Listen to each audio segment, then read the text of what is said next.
What's going on, guys? It's your host, Jackie Chism, back again with another episode of the Chism Sports Groove. That's the CSG, if you didn't know. And we definitely got a great show for you today again. Episode 22 man, these episodes are piling up on me. I'm loving it. Man, we had a crazy weekend with the AFC and NFC Championship games. We're going to definitely talk about those a little bit more. Definitely roll over into the offseason preview for the Tennessee Titans and Titans time. And then we definitely got to get the good, the bad, the ugly today. And we got some NBA primetime games in Vegas, baby. So, man, I can't wait for that one. We got hot news and not news as well today. And my final thoughts, I think we're going to talk a little bit more about Cinderella stories, man. Hey, it's the CSG, guys. Let's get it.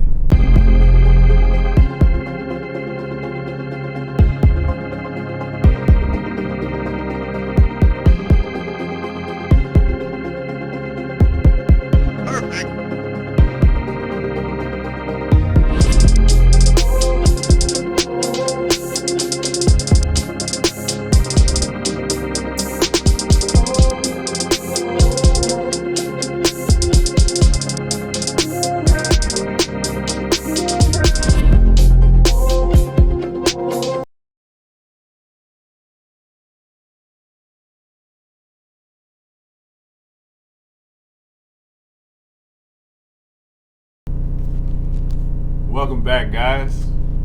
Man, we had a good games this week some good games on this weekend. I don't know why I'm already tongue twisted early in the show, but man, the AFC and the NFC Championship game did not let down. Coming through with close games. It's unheard of that there was not one blowout, not one touchdown win in the last 2 weeks. Not one. That's crazy for me. Usually teams are not even, but this year it's just been the most evenly matched teams at the top, and I feel like it's just whoever's hot and whoever's playing the best. Bengals and the Rams are playing the hottest of the best right now, and they truly are. Man, I want to start by talking about the Bengals first and foremost in that AFC Championship game. Coming out of that one, 27-24 over the Kansas City Chiefs, and Joe Cool, man, he's a godsend. And you would think that, that the Chiefs would be able to get a lot more pressure on him. They only came up with one sack on him. One. After giving up 9 the week. You don't want to give up 10 sacks in 2 weeks, but if you're going to give up 9 the first week, shoot. One is doing your duty and beyond. That offensive line really held up, and all my Titans fans out there know Quentin Spain, especially if you're a Nashville Predator fan as well. He was balling out there. They did their best out there. Now Joe Burrow definitely showed his wheels in that game. He had everything cooking in the second half. How did he escape from Chris Jones in that play? I have not the slightest clue. Not the slightest. Man, I definitely don't even think that he knew at that point. Chris Jones I would have cried. He was down on the ground, how did I not get him? They did a great job. The Kansas City Chiefs did a good job on Jamar Chase. I think he only came up with 6 catches and about 54 yards in the game. But T. Higgins balled out. Joe Mixon balled out. In the second half, they really did their thing. They only had 1 turnover in that game. So, you win the turnover battle, everything's always looking up at the end.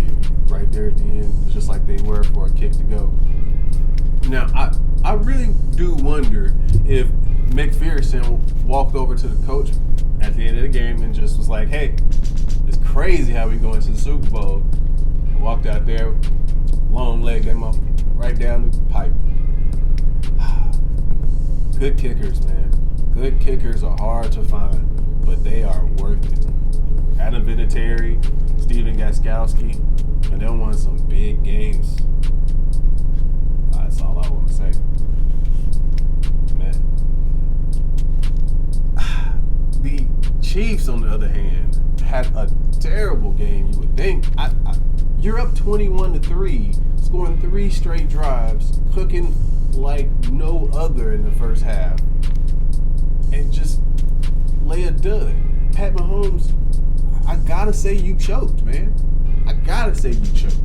Because you had a great first half. A 98 QBR in the first half, but you turn around in the second, and I had to look twice, man. Like, if that was right, you had a 1.4 QBR in the second half, man. That's wild.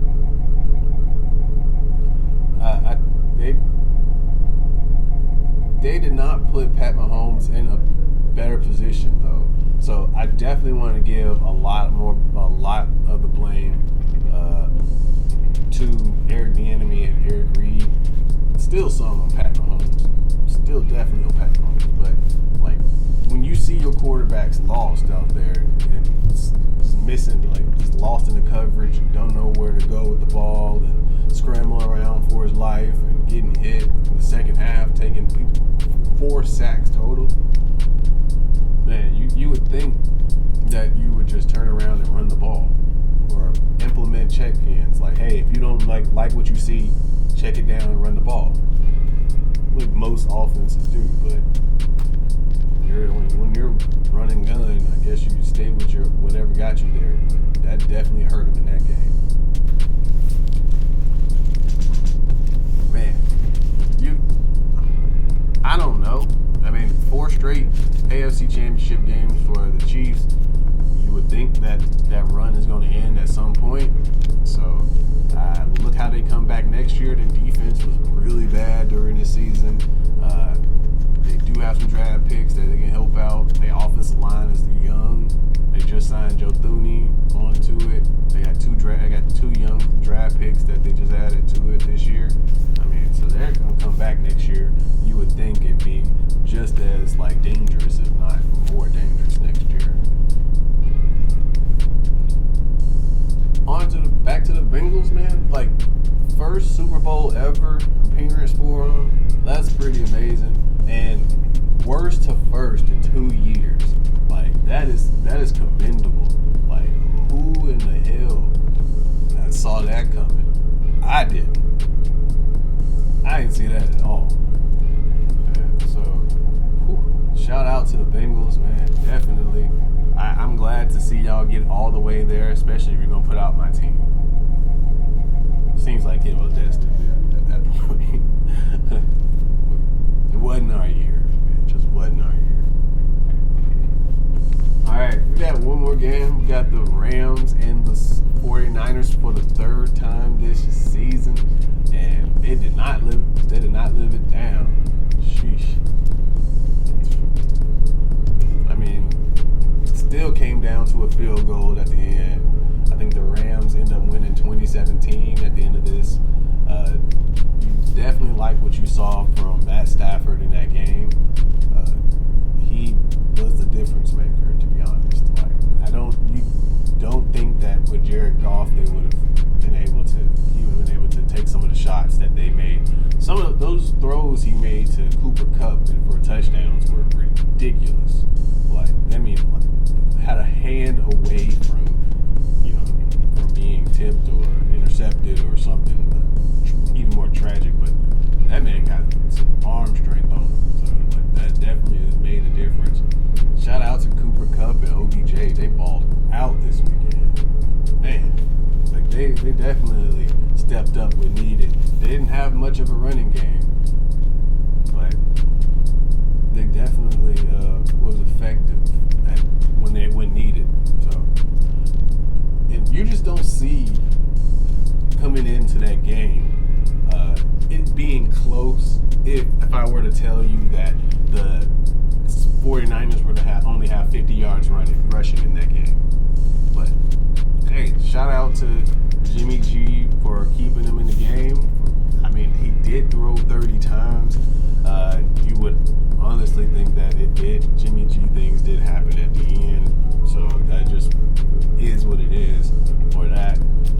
kept them in the game, even though they wasn't running real well. So, like, hey, shout out to you. I know that's probably his last game as a 49er, so, I mean, that's a really, really good audition because there's plenty of teams that don't have a quarterback as capable as you at that point. So, man, I can't wait for this Super Bowl matchup between the Bengals and the Rams. It's going to be wild, man. I can't tell you which way it's going to go.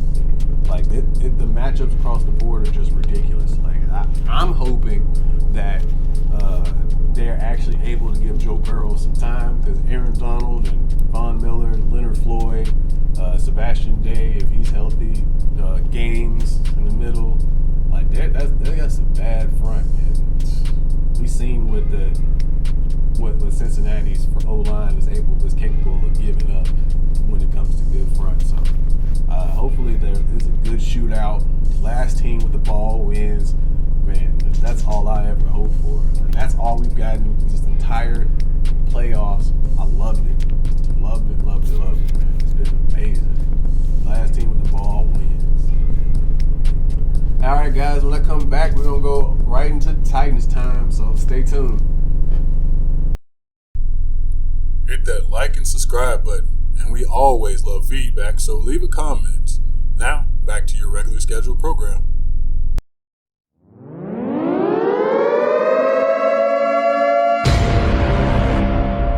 Henry breaks a tackle. Touchdown, Titans! Touchdown, Titans! He is the baddest man in the NFL! Yo, welcome back, guys. It's time for Titans time. Man, ready to get into this off season. We had such a great year through all the ups and downs. Man, we definitely need to continue to work on our depth. We definitely signed a bunch of players to future contracts, which is essentially just an invite to camp. But we got so much working against us right now. You would think that there's going to be some shaking up going on in this roster just a little bit. Yes, because we do have some deficiencies that you would think that we would work at some point. Starting off, man, the Titans definitely still have about 2.8 million, a little bit more, rolling over from 2021 into 2022, which actually keeps our cap space, which about $1 million. We're a little bit below $1 million of this cap space right about now. We'll be above the cap space right about now, but that's with 50 players signed to the roster that we still have signed. You would think that we're going to make some space, but we definitely need to re-sign a good amount of players. We got some free agents that we need to look at. First, don't talk about nobody else other than Harold Landry first and foremost. He has to come back. You would think that he wouldn't get the top dollar. You wouldn't be asking for $20 million, something that breaks the bank. Top paid, person in his position, because he is a system guy. He works really well with the stunts and with the motions coming off the edges. Why we want him to drop him back in coverage. Some of the things we ask him to do in that defense, but if we're able to get him to come back at a decent, team-friendly deal, which John Robinson's been really good at keeping players in-house,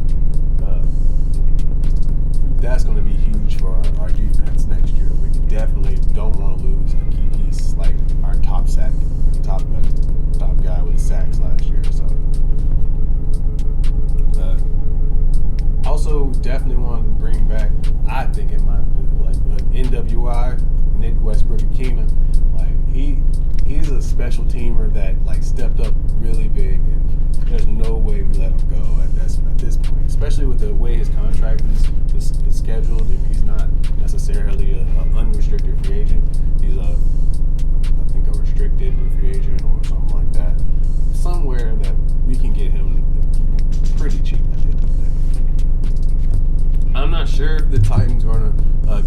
younger, find somebody else at free agency, or we're going to bring back Ben Jones at this center position. Ben Jones is a key guy. He did get beat pretty bad in some games this year. That was worrisome for us. Tannehill took the brunt of it. The running game took a lot of brunt of it as well in those times in which he just was bad matchups for Ben Jones. And with the power style that we run, he's really good. He's really, really good in run and blocking. But it just, again, those there's certain matchups that does not bode well for Ben Jones. So he's on the wrong side of 30 at this point as well. But continuity is definitely big with the Titans as well. So it just depends on what talent there is out there. Really, I feel like for them to come away with somebody that fits in that system for the O-line as well with the rest of the guys there. All right, definitely want to bring back Ola Adeni.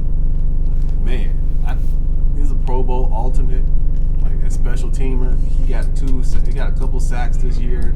I mean, he's very good for what we want him to do, and I don't think he's going to, break the bank. I don't think it's definitely going to be a team-friendly deal. So he's definitely a person we need to bring back.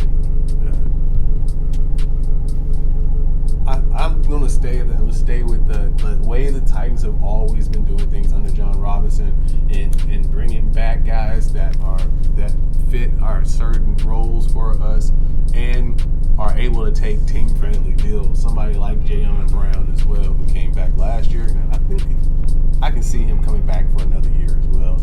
I don't see Rashad Evans coming back for a team-friendly deal, only because first round pick. He actually had the fifth year option decline, so he would probably look to make some more money elsewhere than with the Tennessee Titans, especially with our cap space situation we got going on right now as well. You would think that the NFL would increase the cap space because, again, now when they go back and when they look at their revenue from this past year, they would have an additional game added to the pot. And I do believe that there's also another playoff game this year as well, than there were when there was 2 seeds. 2 buys. So you would think that they would increase the salary caps because the pot should have grown more, especially since fans are back this year. You got an additional game this year. There's plenty of reasons why you would think that the salary cap should grow at some point. That's just optimism on my part. They dropped it last year. You would think they would put it back up at least to where it was.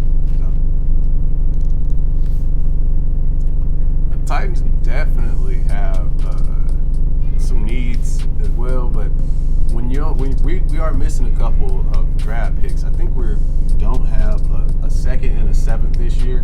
I think we swapped out the seventh for something last year, or this conditional pick. I think we had 2 in the blue. We had one's to the Dolphins and others to somebody else. Don't quote me. But yeah, we did have we do have a first, and I think our first round pick is going to be at the 26th spot, which is huge for us. We definitely want to see what can slide down. I think Big John's really good at finding talent that may not start right away, may not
some either depth maybe at some positions or potential replacement starters like they have when they drafted David Long Jr. and you just never know what you're going to get out of him, or somebody late like Kevin Byard, who ended up being one of our best safeties, but third round pick. Jonnu Smith was also a third round pick that same year.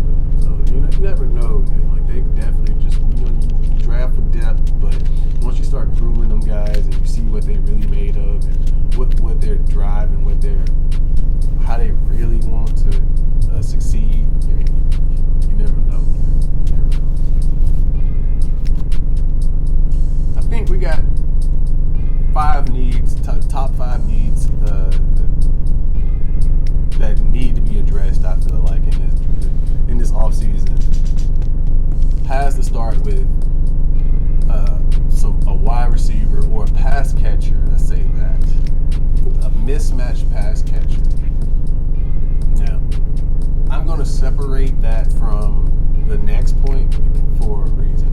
Now, because we definitely had nothing from the tight end position, and when AJ and Julio went down, we started calling up Cody Hollister.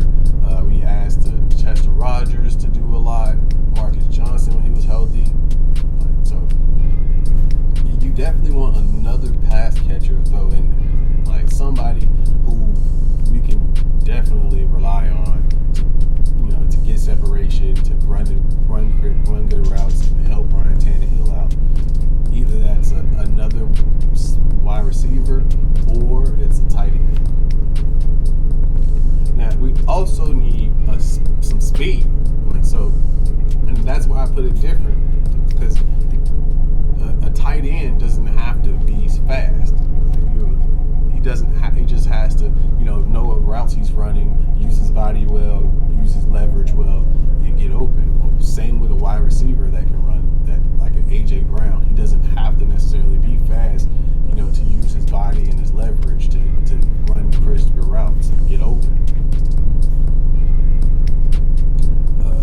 But we definitely need somebody that's going to stretch the field. Somebody that scares defenses. Somebody 4.3, 4.2, stupid speed that we can line up outside, and you either going to have to press them or you're going to have to cover over top. And even that over top is not going to be fun. Like definitely somebody that can help, get people out of the box for Derrick Henry. Because, I think Foreman we can re-sign Foreman this year. I think that they're going to be a great 1-2 punch. That's going to help out Henry a lot. But, lightening the box as well is going to help Henry out as well. All right, definitely think we need to talk about inside linebacker. Like maybe another 3-down linebacker for the Tennessee Titans. I like David Long. I think he's one of our best players. He makes so many plays. He's the leader in tackles when he's healthy. He's definitely a glue guy, a key piece in our offense. But you got Monty Rice, and maybe you resign a Jalen Brown, and you definitely have Zach Cunningham coming back next year as well.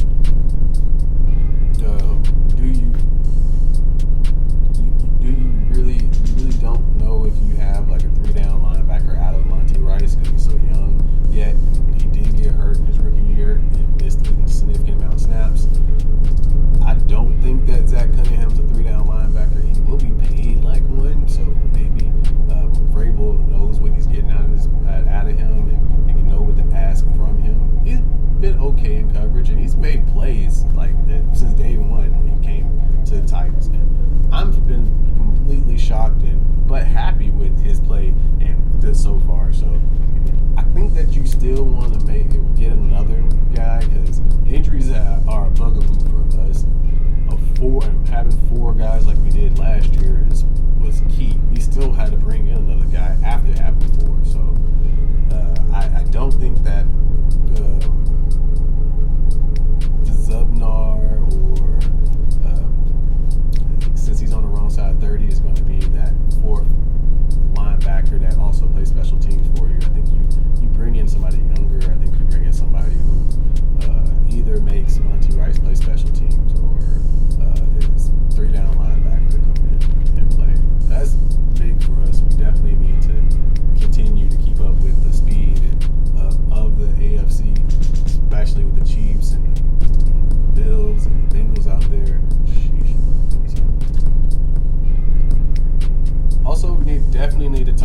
to talk about interior offensive linemen. Again, we talked about Ben Jones and whether or not he's coming back or not, but we definitely need to address that situation.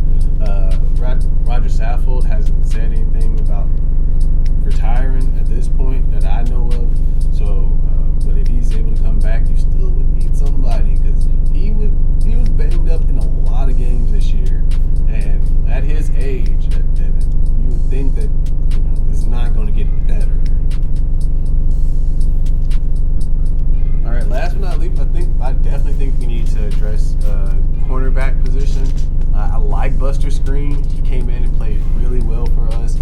I don't see a reason why not to bring him back for camp at least, but I think that you still want to look for an upgrade, maybe over Jack Rabbit Jenkins or Buster Screen again in the slot. I'm not so sure where they see Caleb Farley and his recovery and how long that's going to take, but that could be one piece that comes in and helps. He's 6'4", super long, super rangy, fast as hell. You like what you see out of the guy. He played really well when he was healthy in camp against the Bucs. He played pretty decent. He had some rookie mistakes when he played this season, but that's only going to get better with game speed, with game reps. So that's one piece. But you think that they still would look at bringing in maybe another cornerback as well? All right. Since we do have, the Titans do have some cap space, some cap space issues right now, you would think that there are at least 3 people that could be on the verge of being cut this year, and I think that they definitely would be looking at Kendall Lamb, because you would be able to save about $3.2 million if you were to cut him. He did not play particularly well in the time that he was there and the time that he played. He did have some injury issues as well, and if you can save $3.2 million for a backup lineman, you would think that you would go that route. Also, Brent Kern, man, I hate saying it. It comes out my mouth terrible. I'm sorry, Titans fans, but if you can save $3.2 million by getting a younger punter, you would think that that's something Tennessee would definitely look at doing. I definitely would think about it as well. He did have COVID. He had COVID a couple of times, and so he missed a pretty decent amount of games. Townsend came in and punted pretty well in the time that we had him. So you would think that if he's not already signed or picked up or signed a future contract with somebody else, they would think about bringing him back, or somebody out of college as well for competition. Somebody else that's probably been a decent punter around the league in the past few years. They could definitely get them a lot cheaper, and if you're able to save $3.2 million, I think that's definitely more of a route the Titans would go. Last but not least, I definitely think that the Titans will look at cutting Jack Rabbit Jenkins. He had some decent moments. He had some really good moments playing for the Titans. I mean, he's good. He's had some sticky coverage at times, but he's also gotten beat pretty bad at times as well. And I just keep seeing the AFC, the Bengals and Jamar Chase hitting him with that double move to the outside, and I just think that, man, how much can we save? And we actually could save $6.9 million by cutting Jack Rabbit Jenkins, and you definitely think the Titans would look way more into that as well, especially with Caleb Farley coming back and with maybe somebody cheaper on the market that they can use, that they can get. That's in the Titans' time. I can't wait till the next season starts already. Until then, please stay tuned. We're gonna give all the Titans news. We're gonna talk as much in depth about Titans history, Titans numbers. We're looking back more into the season, looking into all the off-season moves that they make. Hopefully, we see Todd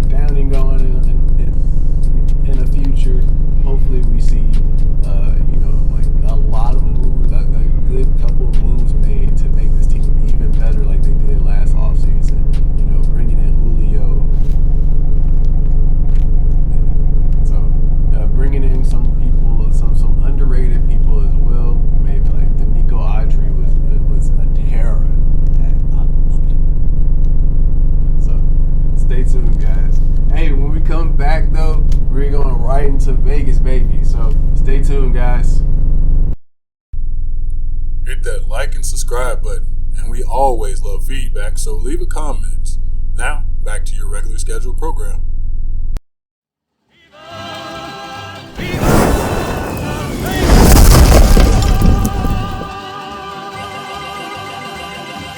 Vegas, baby, Vegas! What's going on, guys? It's Vegas, baby. This is a segment where we give our locks, chances, and wild cards, then go over the good, the bad, and the ugly of anything we just betted on this past week. And we definitely got the good, the bad, the ugly today. And I just want to really jump right into some of this good to start off. I like to give good vibes to start. Yeah, I definitely wanted to give good vibes to the two teams that are in the Super Bowl. Clap it up for, man. The Bengals and the Rams came through this weekend. They had both were well in that one, coming through. But you could see it could have went either way because 49ers were right there in it. The Chiefs were hot, but we're not at the end. So definitely shout out to the Bengals and the Rams. They had a good weekend this weekend. If you batted with them, you probably loving this Monday as well. Alright, that's enough of that good. Let's go right into the bad this weekend. And I definitely want to put the Heat, Miami Heat, in the bad this weekend. Oh my God, you definitely should have won against the Raptors. There's no reason why it should have went to triple overtime. And even if it did, you would think that the Miami Heat just have too much firepower on offense with Strauss, and Max Strauss has came up huge recently. You got Duncan Robinson and Tyler Hero. You just think that you were just thinking that the Raptors were too young to keep up with the Heat that are balling out right now. But hey, shout out to the Raptors. They definitely came through when needed. Next, I definitely wanted to put in the bag the Milwaukee Bucks. How do you lose by 36 to the Denver Nuggets? It makes absolutely no sense. 36? Did they even come to play? Oh my God. Denver, I had to ask myself when I was rewatching the game before, when I saw the stat line, just the score line, I was just like, wait, when did Jamal Murray get back? He didn't? Okay. Wow. Jeez. I'm glad that everybody has their day, but 36. Alright, we're gonna go right into the ugly though, and why would the Chiefs not be in the ugly this week? Up 21-3, up 21-3, and just how royal collapse at the end of that game. Definitely, it was a crazy ending. I never saw it coming. I was about to take a nap. Alright, well, game over with. But, nah. And the defense, offense, coaching staff, everybody's getting blamed this week. Andy Reid has choked away some big games in the past, and it kind of showed again. So, jeez, they definitely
76ers.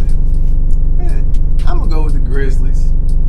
I like what they doing. John McGrant probably still going to score 30 points. I'm not sure Joel Embiid's playing in this game as well, so I'm going to go with the Grizzlies. All right, next we got the Heat going to Boston to play the Celtics, and I was looking at a stat line in this one, and the Celtics are a 4.5 point favorite in that. I'm going to go with the Heat. No questions asked. Give me 4.5 point in the Heat against the Celtics. I'm taking that. I actually was surprised that the Heat weren't the favorite in that one. Who knows? Last but not least, we got the Clippers traveling to Indiana to play the Pacers, and this is a close one. The Pacers are a 2.5 point favorite, so I think I'm going to go with the Pacers in this one. I'm going to take the 2.5 points. I think they're going to get them tonight, at least by 3. I think so. Just depends on what lineup they're able to put out there. They're still going through some injury concerns as well, but Sabonis is balling out. Karis LeVert is a bucket whenever he wants to be one.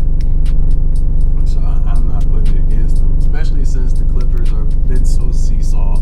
Like we just talked about, them giving up 133 points and getting blown out.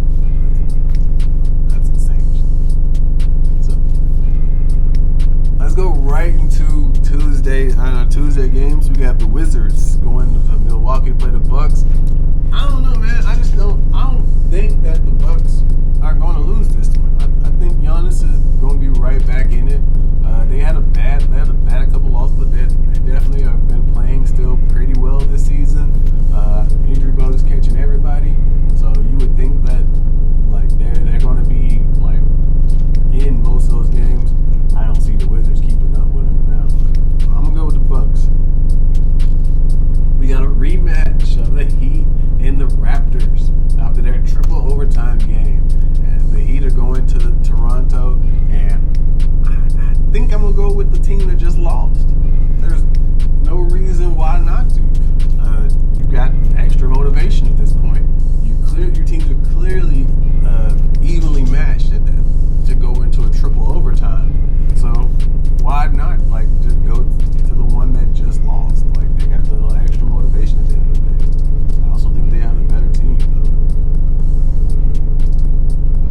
though. Last on Tuesday, we got the Nets traveling to Phoenix to play the Suns, and I think Kyrie definitely is going to be able to play in that one. So it's going to be a really good one. I love what the Phoenix Suns are doing though this year. I think they're the best team in basketball, hands down. And there's no way Brooklyn without KD is going to get them in this one. Unless Kyrie and James just go on just the most ridiculous three-point spree ever. I think that Devin Booker and Chris Paul, the way they move and get a lot of transition points is going to be enough to easily win that game. So I'm going to go with Phoenix in that one. All right, for Wednesday, we got the Hornets traveling to Boston to play the Celtics, and I think that this one's going to be a really good one. I'm either way on this game. I think they're pretty evenly matched teams. They're both young.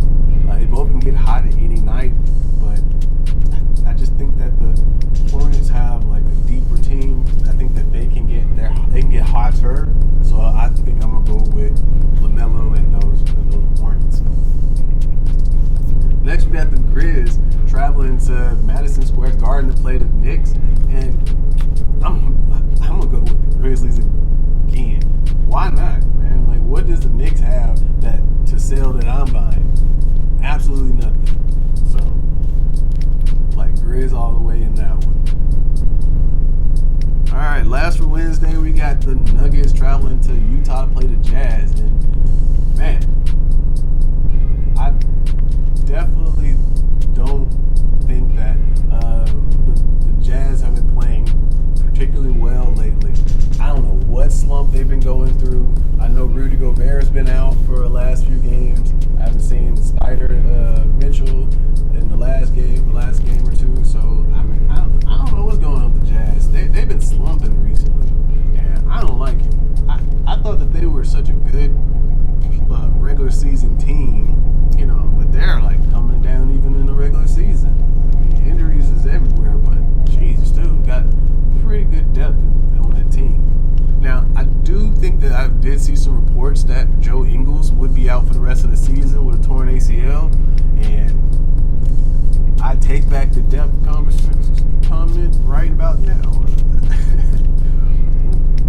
still do, even without they're definitely going to miss Joe Ingles in that locker room. He's a great shooter, good, pretty decent defender.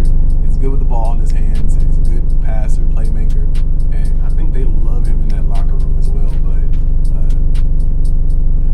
they're definitely gonna miss him. But they still do have some good depth on that team.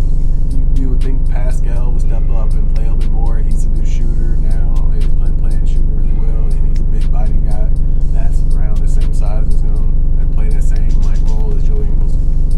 Maybe not the better passer, but go from there. You still got Mike Conley there. But I like the Nuggets. I don't think the Jazz are going to fix whatever issues they got right now, but I think they will. It's pretty simple. It's pretty well all for them.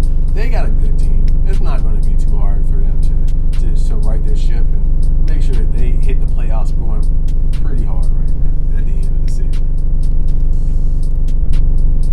All right, guys. On Thursday, we got the Suns traveling into the ATL to play the Hawks, and Ice Trey is going to get iced out in this one. I'm going with the Suns, no questions asked. Next, we got a battle in LA at the Crypto.com arena. The Clippers and the Lakers are playing. I think the Clippers are going to be home in this one officially, but I don't think that they're going to keep up.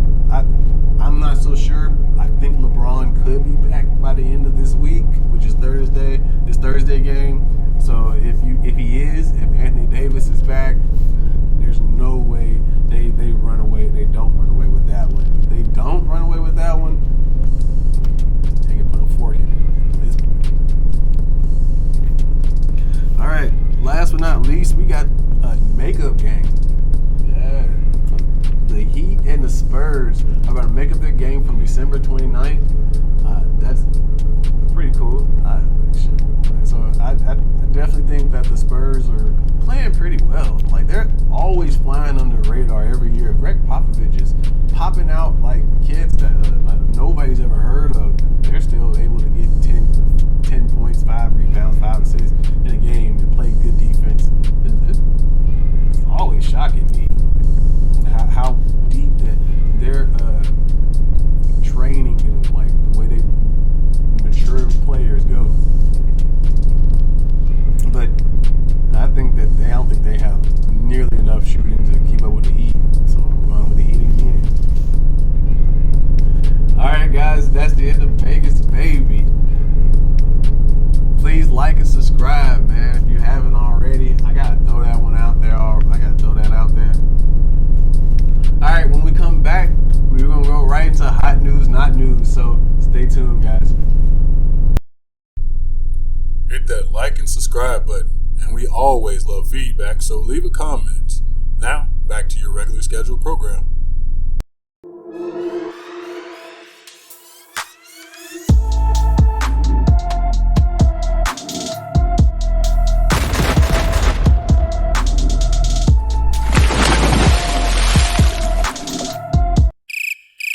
What?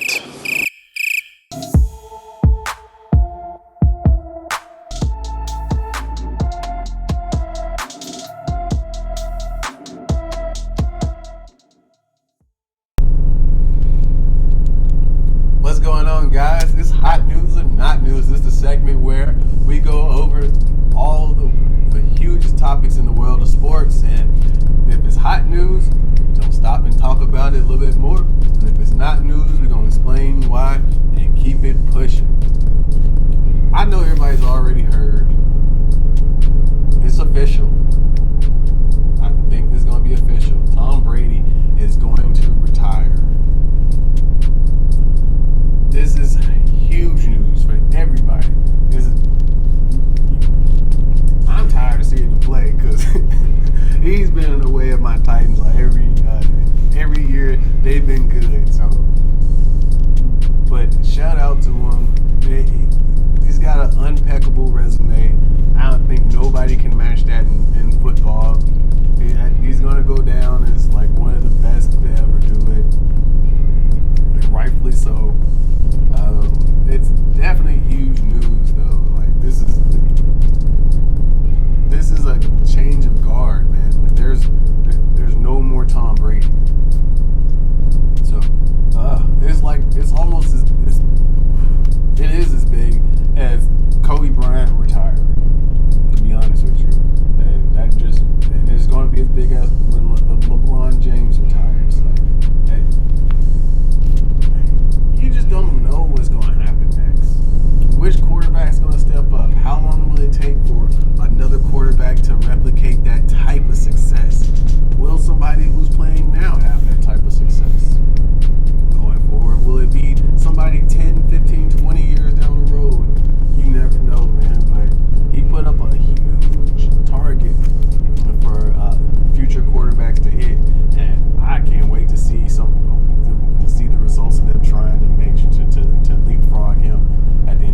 offensive coordinator, Josh McDaniels, as their head coach. Now, do I think that this is news? Essentially, yes. I definitely think this is hot news at that. Because does anybody remember the last time Josh McDaniels had a head coaching job? He got fired because he was cheating, doing that Belichick shit outside of New England. So, how good does he coach from there? And from my understanding, the stories I've heard about Josh McDaniels, he's extremely intelligent. He knows exactly what he's doing. He's made sure that he's going to a good situation with Derek Carr. They have some talent across the whole board, and I'm not so sure though about Dave Ziegler. He was the de facto GM for the Patriots. I do like how he would be in lockstep with Josh McDaniels, and they together could, make all the roster decisions they need to make. But did he really call the shots? And are you your own man? Are you going to go into your own situation, looking at this different situation of the Patriots? Because that's usually the problem with people when they leave New England. They're in a whole different situation. There's different cats in that locker room. That team definitely has a different identity, and you have to assume some of it for it to take on your identity, if that makes sense. But they come in like a Matt Patricia and just, hey, this is who I am, this is what y'all gonna be. No, they already grown men. They already have their identity. You have to assume some of their identity to make sure that they can assume yours in return. Alright guys, we're going to the next topic as well. Now, do I think that is going right into our next topic? The AFC and the NFC do alternate home status for their playoff games. For the Super Bowl. Last year, the NFC had home field status. So this year, the Bengals will have home field, will be the home team, even though it is in the Rams building. Do I think that this is news? No. Why? Because the Rams are still at home. They're not going to be they're not going to be in their locker room, essentially, but it's the Super Bowl. Everything's forward at that point. There's no home team in the Super Bowl. The atmosphere, the media week before, there's never nothing you're going to go through in life like the Super Bowl. So home field advantage or not, from my understanding, does not mean a thing. All right, last but not least, we got news from the Winter Olympics in Beijing. Winter Olympic officials have stated that there has been nearly 250 COVID cases since January 3rd this year in Beijing with personnel and with athletes, including 71 new cases this weekend. Do I think that this is hot news or not news? It's definitely hot news. You don't know how the long-term replications of COVID can be on the body. I do know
back, we're going to go right into my final thoughts.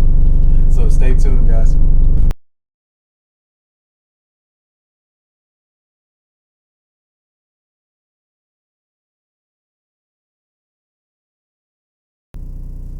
All right, guys, it's time for my final thoughts. And I definitely wanted to talk about Cinderella stories a little bit more. I feel like it's more relevant than ever since the Cincinnati Bengals just went from worst to first.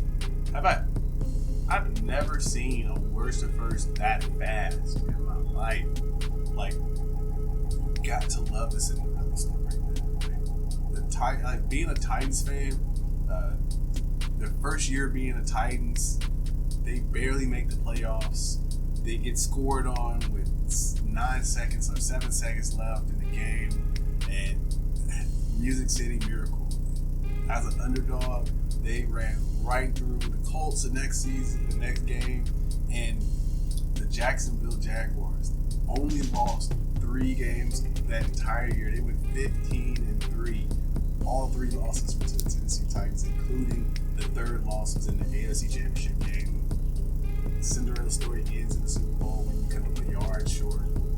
But you live for those stories, man. Like, you live for LeBron winning in Cleveland. Some of the smaller racers that won. Man, when the Cubs won the series, that was a huge moment in the sports, and I think that Cinderella stories have to happen, man. Because if the Blue Bloods, the Power Fives, the main teams continue winning every year, I think it turns off real fans. Like, you gotta give real fans that stuck by their team something every year, and I think that a great Cinderella story always does that. I mean, there's going to be movies made about the Cincinnati Bengals if they are to win the Super Bowl this year, and rightfully so. Everybody loves a great Cinderella story, only because most people don't start at the top. So, if you're not a bandwagon fan, you're going to love this amazing run that the Cincinnati Bengals are on. I wouldn't necessarily call the Rams a Cinderella story because they traded so much to get the team they had. They traded, first round picks for Jalen Ramsey. They traded first round picks for Matthew Stafford. They traded for Von Miller. You already had Aaron Donald, who's been one of the best, if not the best, defensive player in football every year for the last 7 years. I would not call them a Cinderella story, and I'm going to be biased leaning in this game, I feel like, only because it's a great Cinderella story. Zach Taylor is not a top name coach. I don't think he was really a top 5 coach really for Coach of the Year this year. I don't think he was top 3. He might have been top 5. I just think that that all sports needs a great story like this. I think that this is the one. I think that another Cinderella story in sports is what fans need, especially in 2022. I hope that game don't disappoint, and I hope to see a lot more like the Bucks winning the championship last year. I really want to see my underdog teams I'm a Phoenix fan growing up. I'm from Memphis, so I want to see if that would be even better to see one of those 2 teams, the Suns or the Grizzlies, bring a chip on one day. Like, that'd be awesome. I mean, it leaves nothing to the imagination if this top team keeps winning. But shout out to the underdog in any situation. Everybody's been an underdog at some point in their life, so you definitely feel that story. You feel where they're coming from. So I can't wait to see the Super Bowl. I can't wait to see many more Cinderella stories that unfold from there. I think that is literally the best thing in sports. Literally. Alright guys, that's the end of the show. It's been episode 22. Man, they're piling up. Again, thank you for watching. If you made it this far, you definitely are the MVP. I definitely would love for you to like, subscribe, like this video, subscribe to the channel, leave a comment if you want. Definitely tell us what's going on, what you think about the show, what's going on with you, or anything that you think that I was wrong about and you want to correct me on, please drop it in the comments. I don't mind proving you wrong every time. I also want to give a huge shout out to everybody in the Chism Channel organization that had a hand in putting this together. You guys already know I couldn't have done it without you. So shout out to you guys, number one. Hey, I'm your host, Jackie Chism. This is the Chism Sports Groove. And remember, my numbers do magic. Peace.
Brought to you by the Chism Channel and TCC Productions.